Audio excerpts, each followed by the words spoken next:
नमस्कार दोस्तों निराला कंस्ट्रक्शन में आपका बहुत बहुत स्वागत है। और मैं हूं आपका दोस्त इंजीनियर प्रभात कुमार सिंह।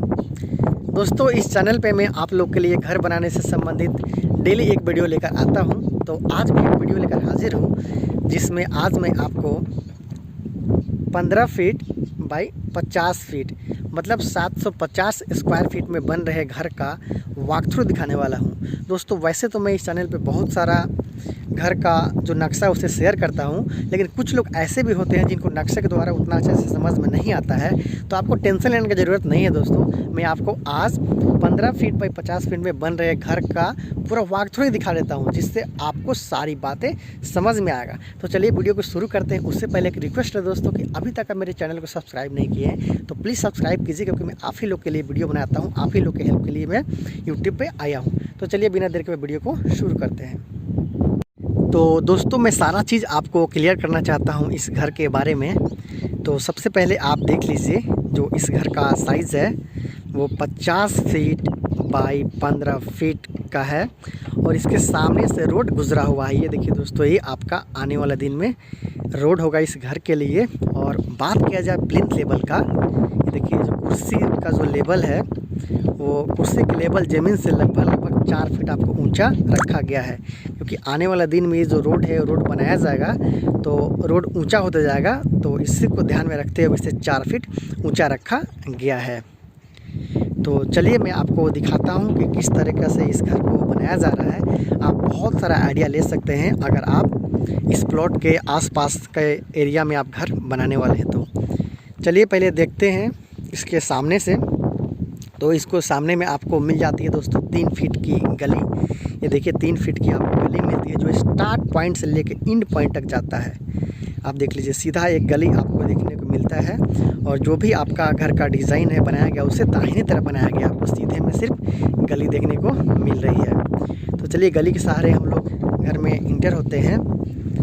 और इंटर होने के साथ साथ देखिए गली मिलती है आपको। उसके दाहिने साइड में आप देख लीजिए तो एक छोटा सा आपको गेस्ट रूम मिलता है, जिसका साइज़ आपको 12 फीट बाई 10 फीट का रखा गया है। अगर आप चाहें तो आपके घर में बच्चे हैं तो उनके लिए स्टडी रूम के रूप में भी इसका इस्तेमाल कर सकते हैं। तो चलिए इंटर होते हैं गली के सहारे और दाहिने साइड में आपको मिलता है गेस्ट रूम या फिर स्टडी रूम। फिर आगे चलते हैं तो आपको दोस्तों मिल जाता है सेप्टिक टैंक। ये देख लीजिए, क्योंकि ये कम जगह में ही घर बनाया जा रहा है तो उसके लिए सारी चीज़ें आपको इसी में चाहिए। तो देखिए यहाँ पे आपको मिल जाता है सेप्टिक टैंक, जिसका साइज़ दोस्तों रखा गया है 15 फीट बाई 7 फीट का सेप्टिक टैंक यहाँ पे रखा गया है। और उसी के ऊपर में दोस्तों देखेंगे तो आपको मिल जाता है स्टेयर। ये देखिए स्टेयर है, जिसका ये 5 पार्ट है और ये लैंडिंग है।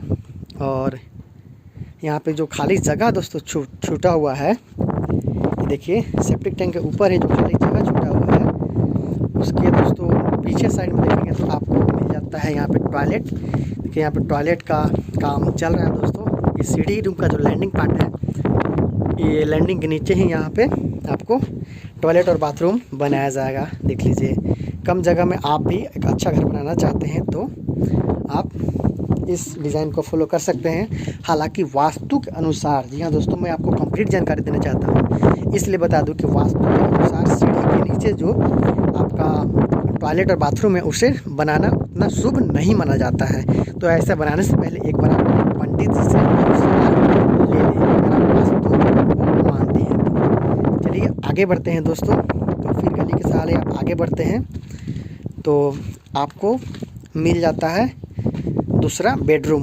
पहला बेडरूम दोस्तों वो पहले वाला था, जिसे हम लोग स्टडी रूम या फिर गेस्ट रूम के रूप में जाना था। ये देखिए, इसका साइज़ का बात किया जाए तो इसका साइज़ दोस्तों 13 फीट बाई 12 फीट का रखा गया है। आप देख लीजिए 13 फीट बाई 12 फीट, जिसमें आपको एक विंडो भी प्रोवाइड की गई है, जिसका साइज़ 3.5 फीट बाई 4 फीट का है। हालांकि अगर आप विंडो देते हैं और स्लाइडिंग डोर वाला विंडो बनाना चाहते हैं जो एल्युमिनियम वाला बन रहा है, तो उसके लिए आप कम से कम 4 बाई 4 का विंडो ज़रूर दें, क्योंकि उसका पल्ला है जो आधा ही खुलता है दोस्तों। और इसमें सामान रखने के लिए देखेंगे तो आपको छज्जा भी दिया गया है। छोटा घर में बहुत ज़रूरी होता है, आपको ज़रूरी की जो सामानें रहती है उसको आसानी के साथ आप छज्जा पे रख सकते हैं। चलिए इस रूम के बाहर चलते हैं। अभी हम लोग मिडिल पॉइंट पे पहुंच चुके हैं। देखिए वहाँ से हमने इंटर किया था, फिर वहाँ पे आपका गेस्ट रूम, फिर यहाँ पे स्टेयर था और टॉयलेट बाथरूम उसके नीचे, फिर गली के सहारे आगे आइए। चलिए आगे देखते हैं क्या है। तो इस रूम के बगल में ही एक और आपको तीसरा बेडरूम भी देखने को मिलता है। देखिए ये तीसरा रूम है जिसका साइज़ भी दोस्तों सेम है, सेम डिज़ाइन का बनाया गया है। देख लीजिए इसका साइज़ दोस्तों 13 फीट बाई 12 फीट का बनाया गया है। इसका साइज़ भी विंडो का सेम रखा गया है। और इधर देखेंगे तो आपको छज्जा भी देखने को मिल रहा है, जिसपे आप आसानी के साथ अपने घर का जो सामान है उसे रख सकते हैं। ये लिंटर लेवल है दोस्तों। देखिए लिंटर लेवल में ही छज्जा को बनाया गया है और इसका हाइट दोस्तों कम से कम 7 फीट रखना चाहिए आपका बेसमेंट लेवल से। तो चलिए और आगे बढ़ते हैं दोस्तों। अभी आपको तो देखिए अभी आप घर के जो आखिरी छोर है वहाँ पे पहुँच चुके हैं। तो जहाँ से आप एंट्री लिए थे घर में, देखिए वहाँ से वहाँ सीधे आप गली आते हैं तो वो गली दोस्तों वो बेडरूम मिलता है, फिर दूसरा बेडरूम मिलता है। उसके बाद दोस्तों डायरेक्ट जो गली है वो आपको डाइनिंग एरिया में आके एंड होता है। ये देखिए ये डाइनिंग एरिया है, गली से डायरेक्ट आएंगे तो डाइनिंग एरिया है। आपको अच्छा खासा यहाँ पर जगह मिल जाता है। और फिर डाइनिंग एरिया के बगल में ही दोस्तों आपको किचन मिलता है। देखिए ये बहुत ही अच्छा बात है क्योंकि किचन के बगल में डाइनिंग एरिया पर बनाते हैं तो जो इसका जो आपका जगह रहता है वो हल्का बढ़ा हुआ सा फील होता है, क्योंकि जो किचन वाला एरिया होता है आपका इतना ही दूर में शिफ्ट होके रह जाता है। आप देख लीजिए। तो आप भी घर बना रहे हो तो कोशिश करें किचन के अगल बगल ही डाइनिंग रूम बनाएं। इसमें आपको एक मिल जाता है विंडो जिसका साइज़ 2.5 फीट बाई 3 फीट का रखा गया है। और इसमें भी आपको मिल जाता है दोस्तों, डाइनिंग एरिया में भी आपको मिलता है छज्जा, जिस पे आप अपने ज़रूरत की सामान है उसको आसानी के साथ रख सकते हैं। क्योंकि छोटा घर में आपको सामान रखने का दिक्कत नहीं होना चाहिए, तो यूज कर सकते हैं। अगर आपको डाइनिंग एरिया में अच्छा नहीं लगता है तो आप इसको बॉक्स नुमा बनवा सकते हैं, फर्नीचर का काम करवा के यहाँ पे लॉकिंग सिस्टम वगैरह बाद में बनवा सकते हैं। अब आते हैं दोस्तों किचन की तरफ। तो जो किचन का साइज़ रखा गया है वो देख लीजिए इस तरीक़ा से है दोस्तों, 6 फीट बाई 6 फीट का यहाँ पे किचन रखा गया है। और जो जगह बचा है उसे डाइनिंग एरिया में यूज़ कर लिया गया था। ये जो आपका गली आ रहा था तो गली से कुछ दूर बचा हुआ है उसको डाइनिंग एरिया के रूप में यूज़ किया गया है। ये देखिए आपका किचन है, ये किचन का स्लैब काम चल ही रहा है अभी। और यहाँ पे भी आपको 2.5 फीट बाई 3 फीट का विंडो देखने को मिल रहा है। और बात किया जाए स्लैब का, तो अगर आप बनाते हैं ये किचन प्लेटफॉर्म तो इसको कम से कम ये बेसमेंट लेवल से 3 फीट ऊपर अवश्य रखें। देखिए ये 3 फीट आपको, मान लीजिए यहाँ पे आपका ज़मीन बनेगा तो वहाँ से 3 फीट ऊंचा इसको रखना चाहिए। अगर 3 फीट से कम रखते हैं तो फिर आप गैस सिलेंडर वगैरह रखते हैं तो आपको फिर दिक्कत का सामना करना पड़ता है। इसका अंदर डालेंगे गैस सिलेंडर, सीधा रखेंगे तो दिक्कत होता है, इसलिए 3 फीट रखें। 3 फीट का जो हाइट है वो महिलाओं के लिए भी अच्छा हाइट माना गया है किचन के लिए। तो इस टाइप का इस घर का लेखा जोखा दोस्तों अभी काम चल ही रहा है। जैसे ही घर का काम कंप्लीट होगा मैं आपके लिए वीडियो लाता रहूँगा। तो देखिए एक बार फिर से मैं क्लियर कर देता हूँ आखिरी छोर से। ये आपका किचन हो गया, उसके बगल में आपका हो गया डाइनिंग एरिया, देख लीजिए किचन, उसके बगल में फिर ये डाइनिंग एरिया हो गया।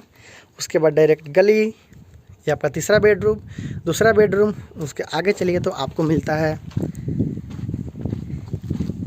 सेप्टिक टैंक, पूरे जगह में आपको सेप्टिक टैंक। फिर उसके बाद दोस्तों देखेंगे तो आपको मिल जाता है सीढ़ी, और सीढ़ी के नीचे ही दोस्तों आपको टॉयलेट और बाथरूम का अभी बनाया जा रहा है, उसकी व्यवस्था किया जा रहा है। तो दोस्तों देखिए छोटी जगह में अगर आप घर बनाते हैं तो कुछ चीज़ें ऐसे होती है जिसको आपको कंप्रोमाइज़ करना पड़ता है।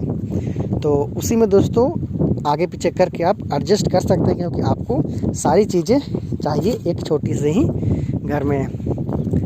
तो देख लीजिए कुछ इस टाइप से इस घर का अभी काम चल रहा है। आने वाले दिनों में आपको अपडेट करता रहूँगा।